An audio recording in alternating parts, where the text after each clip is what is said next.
सुरुमा ल्याउँदाखेरि चाहिँ नानीको के समस्या भएर ल्याउनु भएको थियो? नानीको कानहरू दुख्ने पिपहरू आउनु थियो, त्यही भएर लिएर आएको। कति समयदेखि कानबाट पिप बगिरहेको थियो? धेरै वर्ष भइसक्यो पाउन लागेको त पिपहरू। हजुर। अनि यहाँले ए अनि सुनाइ पनि कम थियो पहिला? सुन्ने सुन्दै सुन्ने थिएन, हामीले बोलाएको टाढादेखि त्यो गर्दा पो सुन्ने थिएन। नानीले केही पनि सुन्दैन थियो।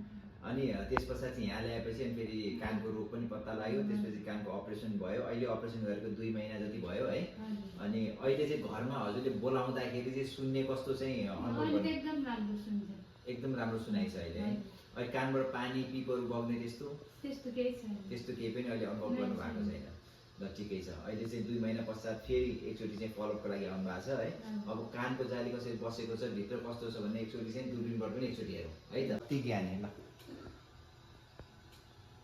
ल हामीले यहाँबाट भित्रबाट हेर्न सकिन्छ है।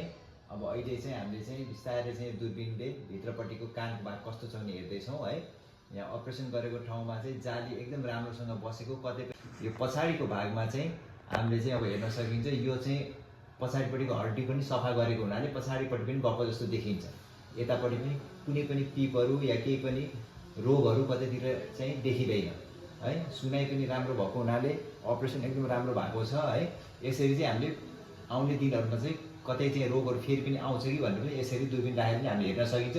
जुन यहाँ हेर्दाखेरि चाहिँ पुरै सफा र एकदमै राम्रो छ है। अपरेसन एकदम राम्रो भएको छ, सुनाइ राम्रो छ है।